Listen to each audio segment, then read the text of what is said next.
iedereen er. En vallen gewoon heel veel af. Ja. Die studeren nog wel. Ja, het zijn vierdejaars ook. Het zijn vierdejaars. Ja, volgens mij, ze hebben gewoon geen zin of zo. Nee, motivatie. Want we hebben in totaal 128 vierdejaars. Ik had er 102 van. En we hebben nog 2 andere keuzevakken. En daar zat dan de rest over verdeeld. Dus dat waren sowieso veel kleinere groepen. Maar voor de vakantie bijvoorbeeld hadden ze gewoon maar 1 persoon in de les zitten. Dat is echt bizar. Ik heb al 1 les gefilmd op de BDB. Ja. En daar zie je echt 90 studenten of zo. En nu zijn het er misschien 15 of zo. Misschien komen er nog een paar. Maar... Het is officieel ook een hoorcollege, maar hoe minder studenten komen, hoe minder hoorcollege. Ja, want je krijgt veel meer interactie. En op zich geeft het niet, maar... Ik hoop het wel. Maar jij bent ook echt sinds dit jaar begonnen als docent? Echt pas net. Blok 2. En je hebt zelf wat gestudeerd? Eerst heb ik chemische technologie gestudeerd en daarna innovatiemanagement. Maar in Groot-Brittannië. Dus dat kwam wel...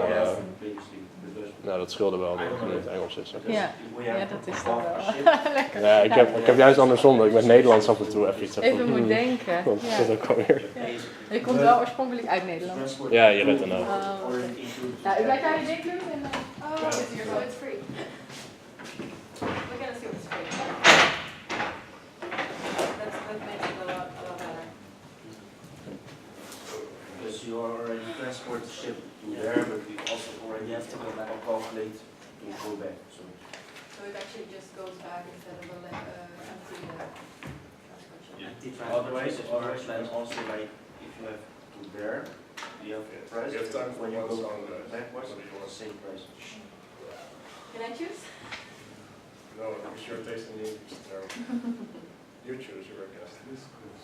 I mostly listen to Russian music. Okay, fine. I can't press song? Nee, nee. In de liedjes. Yeah. Can I choose a song? I have a good song. Okay. I have a good song. Just a second. No, it's... Twinkle, twinkle, little star. Wait, where is it? It's from Chef Special, Into the Future.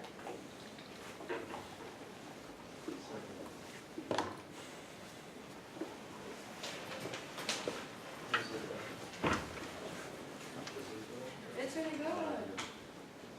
So we'll start in about 3 minutes. You mean 2 minutes? That's about 3 minutes. How was your guys' holiday?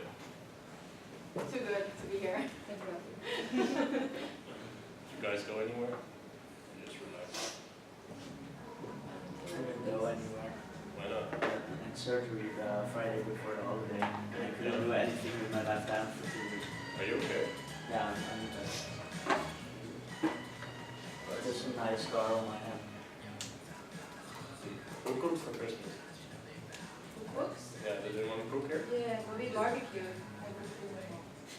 Fancy. No one? What? No one cooks for Christmas? Don't want to get in the way of my mom on Christmas. Right. And I know that feeling. So I just want to recap this week before we start. So today and tomorrow we're doing cost estimation 5 and 6. Then Thursday, I didn't schedule a class, but there is a class. Basically you can come and I can help you with your cases or with your website or whatever. So full hours. And also, like usual, tomorrow my office hours, I'm also available, but I will not be available until 2:30. So from 2:30 to 5 tomorrow, you can also come and work with me on your cases. But that's it. After Thursday, I will not have time anymore. Right? By the way, I couldn't find your website on Blackboard. Which website? You wait for your... Oh, I think I forgot to update it. Let's see. Cool. So how are the cases going, guys? Doesn't sound very... It's It's going to very be fine. difficult because... Well, can you guys go to that website and use the code to answer the questions there? I just learned about this software yesterday, so it may not work. But it was really fun, so I want to see if it does. It's 3 questions. One of them is about your holiday and 2 of them are about divorce. Let's see if it But the cases are difficult, because I've been getting some of your drafts, of course, and they're quite interesting. The differences in choices that you've made, especially aesthetically, are quite different. Looking forward to that. Hey, stop cheating. Put in your own answers.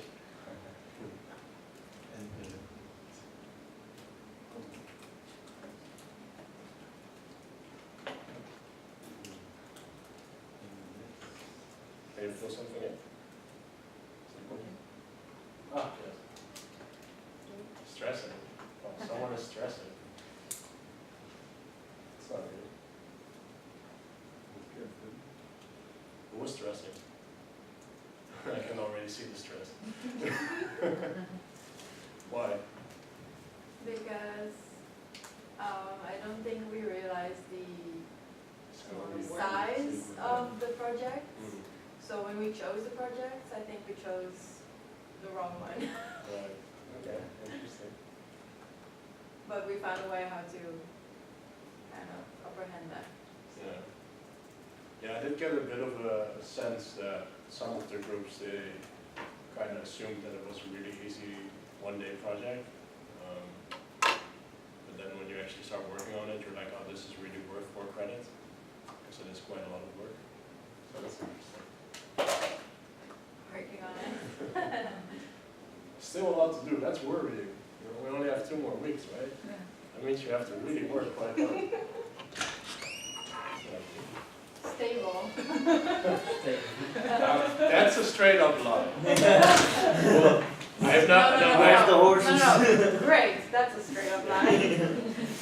Det där kom mig. Säg hon. I've been teaching you for long enough now to know that none of you are stable. Cool. Did you guys fill in the other questions as well? I'm not sure how that goes. Oh. I actually accidentally did it.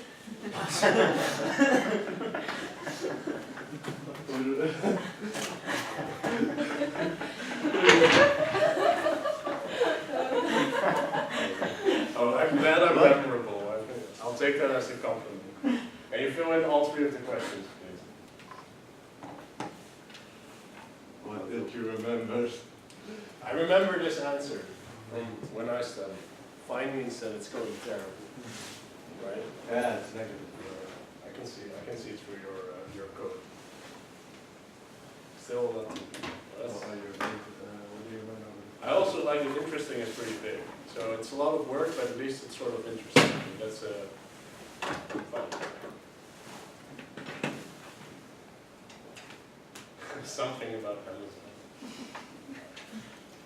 Of course, you remember the chocolate. That makes sense.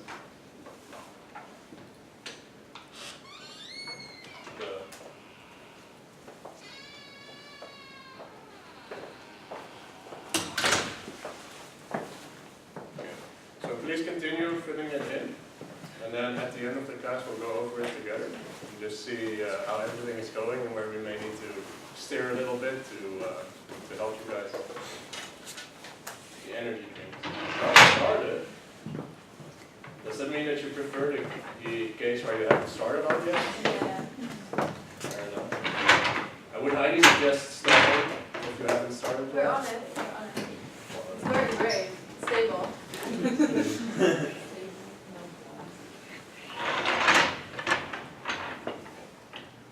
Okay. So please continue filling them in, and we'll look at them later. So today and tomorrow we're going to finish cost estimation 2. So we're going to talk about the most important metric for this project, which is the net present value, or NPV. We'll discuss quite in detail what that is, and we have some opportunity to work on your cases already in the class as well. Does anyone remember what the time value of money is? The time value of money. Something about interest? We discussed that quite a lot just before that. If you don't remember what it is, don't panic. We'll rediscuss it briefly, so we'll be sure that everyone knows what we're talking about. The quote of the day is is a very personal one for me. It says, a budget tells us what we can't afford but doesn't keep us from buying it. It's when you get an extra credit card to buy something. It's very dangerous, but it's very important for your cases. Because sometimes, if you're a personal consumer, you can take out a loan quite easily. I wouldn't advise it. But if you're a company, it can be much harder to take out loans to, especially, millions or billions of euros. So if sometimes your budget can be a constraint for your project, right? So in this case, it's not, because in your cases, we assume you can spend as much as you want. But maybe during your internship or during your career in a few years, you come to a point where you need to do something, but you need to spend more money than you actually have to do it, right? So that's something that you want to avoid if at all possible, because then you have to go back to the drawing board and be like, oh, what can I do to actually make this happen without spending too much money? Well, last week was before the holiday. We talked about taxation, cash flow, and depreciation. Does anyone remember what they are, just briefly? Can someone sum it up? Are you guys awake yet? How are you not awake? It's 11. So depreciation is basically the value of what you acquired in the beginning, how it is after the amount of time. So it's the decrease of the value Right, of what? of a thing. Everything? Your equipment. Equipment, No, cars, equipment or cars, but Right, something so- you own. Something you buy. own, but you Something can you own buy. everything. No, I mean, something that you acquired in the beginning. So when you want to build a plant, you acquired a So paper if I mill. buy a piece of land in the beginning, Yeah, I can deduct that as depreciation.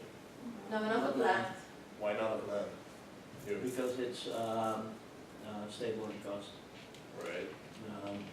It stays the same, and equipment or cars or whatever does decrease in quality, and that's It's also why because, you can. for example, you have equipment that is made in 2008 and equipment that is made in 2017. 2008, if you are in 2017, your equipment from 2008 doesn't worth anything because Right. there's much better and Okay, but what if I say, yes, but my value of my land can also go up or go down? Because maybe I buy land in 2000, and now in 2018 it's worth much more, then your argument doesn't hold up anymore. Is there anyone who can remember what we decided, or what the tax agency, I should say, decided is depreciable? So that's nothing to do with the fluctuation in value. So when you try and do depreciation, you can only depreciate the value of capital goods. That's sort of capital equipment goods. That's something that's just an agreement in law, right? It has nothing to do with the property of the material itself, because you can say from everything that the value can change, right?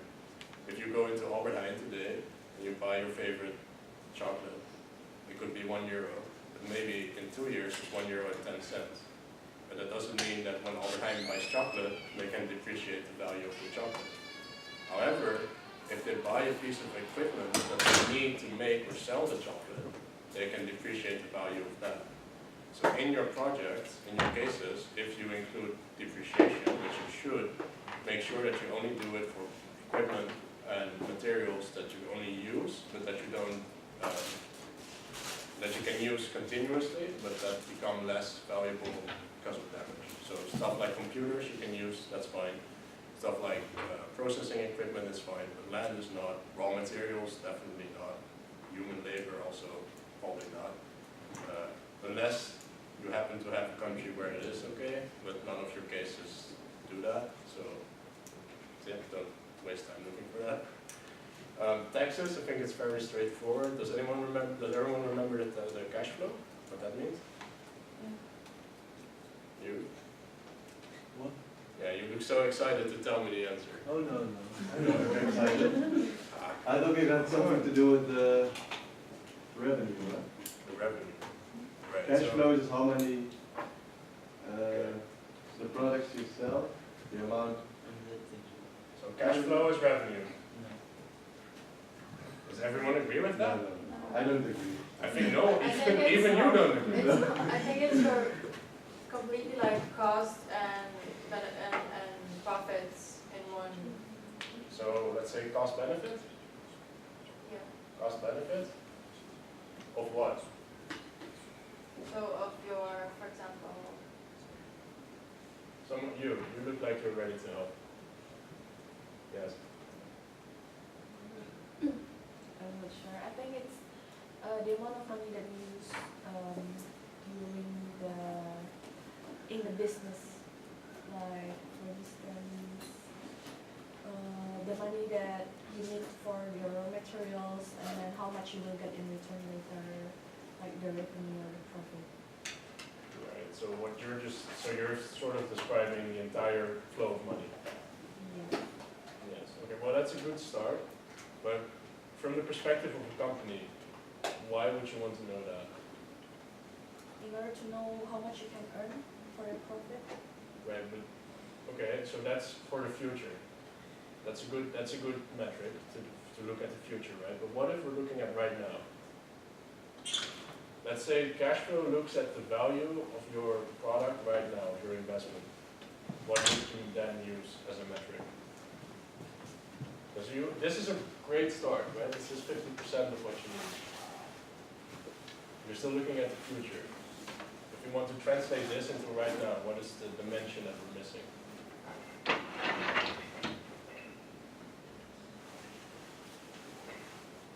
See someone in the back who's very excited to say the answer. I'm It's- curious. It's time, right? Time. So you need to know the cash flow over specific amount of time. See? So cash flow usually is measured per year, right? So every single year you can say all the costs that I have for the entire project up to that point, and all the money that I've earned to that point, and whatever is the total of that, that's my cash flow for the year. So your cash flow at the end of year 3 includes all the costs of year 0, 1, 2, and 3, and all the benefits of 0, 1, 2, and 3. Now, if all of that is positive together, right, that means that you're doing well, because then your benefits outweigh your costs.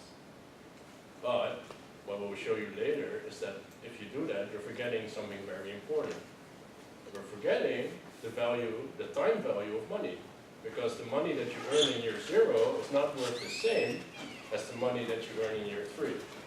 So NPV, net present value,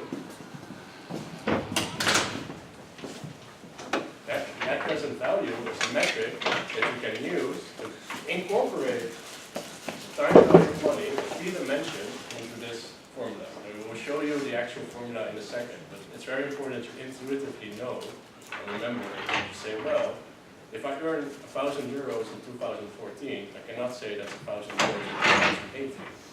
Because it could be more and it could be less. So today's focus, we're going to focus on the present value, specifically on the net present value, because we've already discussed the time value of money before the holiday, but we're going to repeat it just a little bit. We're not going to discuss the discounted cash flow rate of return. It's another metric that you can use like the MPV. But for the purpose of this block, we're just going to focus on one of them because they essentially do a very similar thing. And I think it's more efficient to focus very detailed on one of them instead of saying, well, we're going to show you 200 different metrics when you really just need to know how one works really well to understand how the other works. Well, we already discussed that.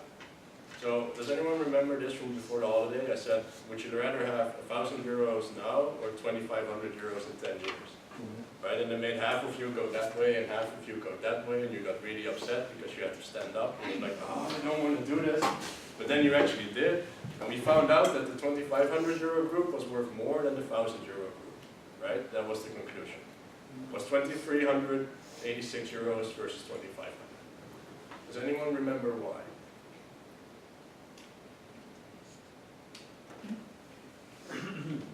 I will make you stand up again, and we will repeat it. Well, you said it was if you invested in the market and then you have an 8% interest, Right. and then you do like the 1,000 times, and then the 1.8 to the power of 1.08 to the power of 10. Right, okay, so your initial investment,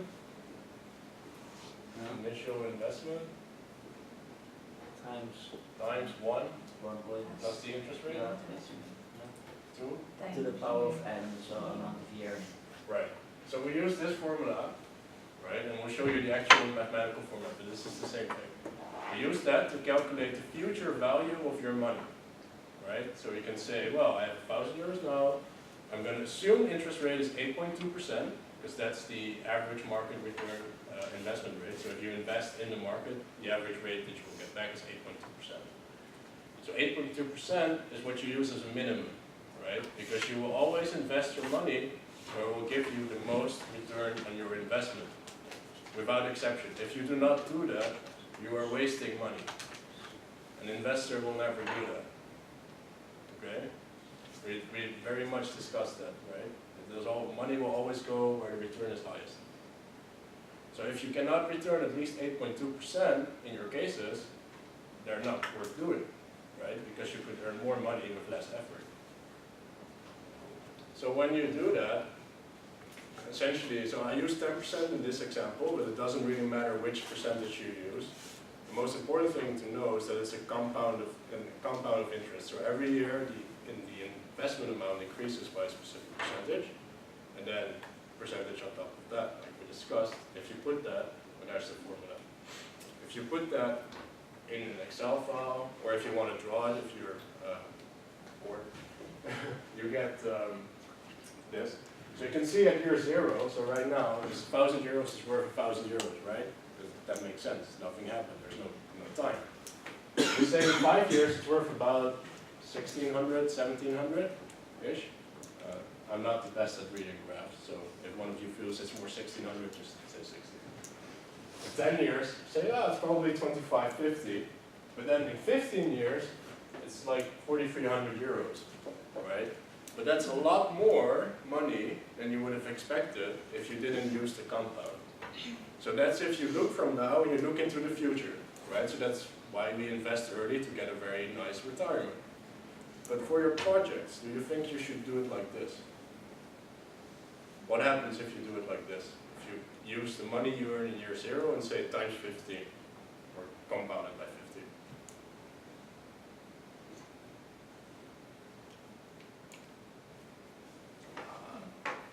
What do you mean? So let's say I earn money, or I invest money, year 0, I invest €1 billion. And I say, well, 1 billion times 1 plus I to the power of 15, because 15 is the time of your cases, then what will happen?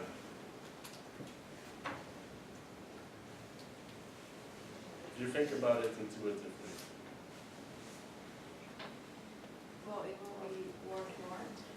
Right, but does it make sense that your investment 15 years ago is suddenly worth more? No. No. Because you need to take Everything into else. account inflation or whatever, everything.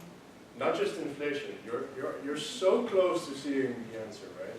So you say it doesn't make sense to invest now and say it's worth much more in 15 years, right?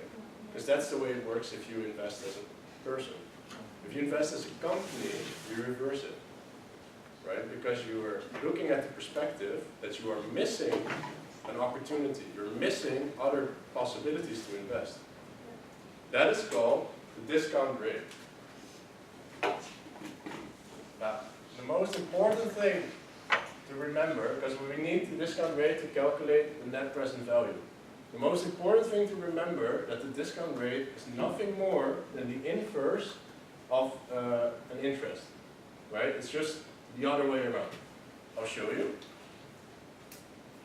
So essentially, the formula becomes that one, right? Where you have the initial amount and you divide it by this bit, right? So you go the other way around. Instead of exponentially going into the future, you exponentially go back in the past to calculate the money that you could have earned if you invested it somewhere else, right?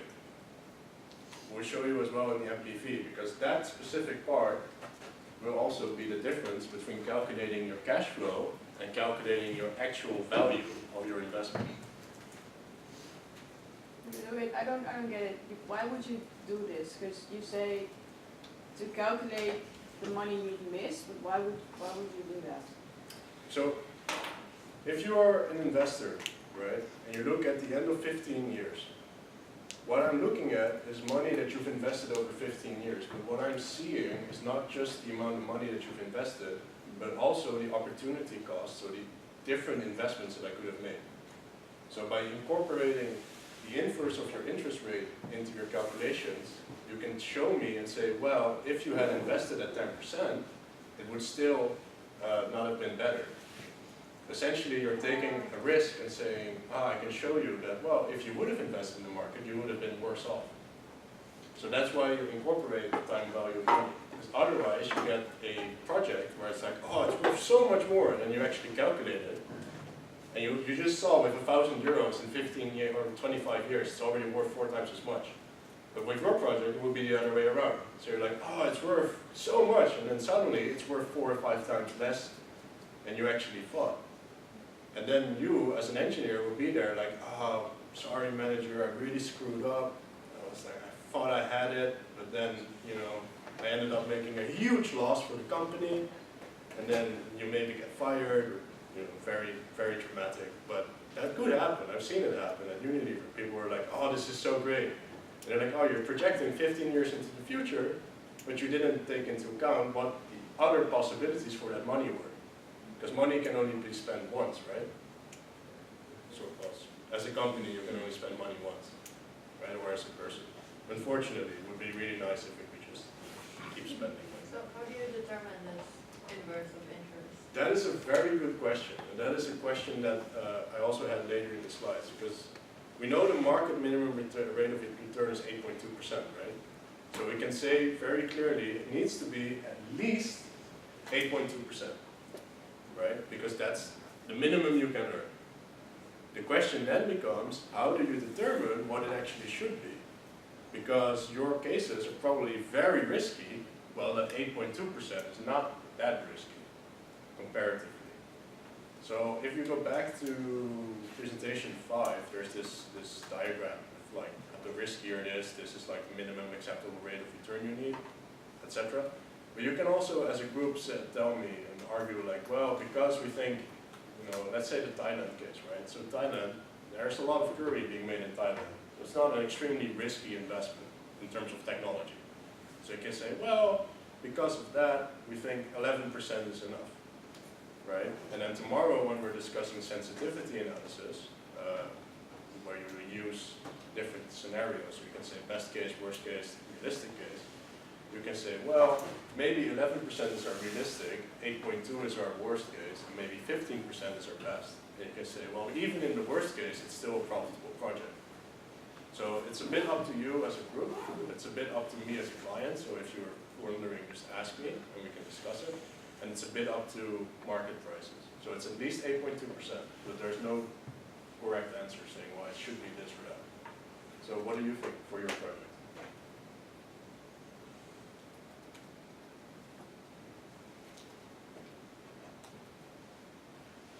Think about it for a second. It's fine. Yeah. So when you graph that, you get basically the same graph as before, but obviously it goes down this time. It started at 1,000 as well. Of course, now you start in the future, right? Because you go back in time. And you can actually see that to earn 1,000 in 2022, I only had to invest about 600. So if you now show me in your case that you're investing 800 here, I'm losing money because I could have earned much more. So that's essentially why you do the discount rate. You still look confused, Wesley, don't worry. But that's fine. We're going to practice this in a bit. So there will be about 30 minutes in this lecture where you can practice. I'll walk around, help you guys individually and in groups. Don't worry about it too much. We still have a lot of time. You'll be fine. Don't stress. I think I'm the only one stressing. Right, so inflation was named very briefly. Like we discussed earlier, we will not include inflation because inflation, does anyone remember? You guys are so sleepy. We're not sleepy, we just don't remember. speak. All prices. Right, We it just affects came back all from- prices. Good. So because inflation affects all prices, it doesn't change. And when something doesn't change, we don't include it because it doesn't change, right? So there's no reason to include something, if you're doing math, to include something that doesn't change, because one stays one, so, yeah. But that assumes that inflation is equal across everything. And that's not always the case. Now, for your cases, you do not need to worry about that nuance. But there are examples where inflation can be very high in specific locations, specific countries. It's usually called hyperinflation.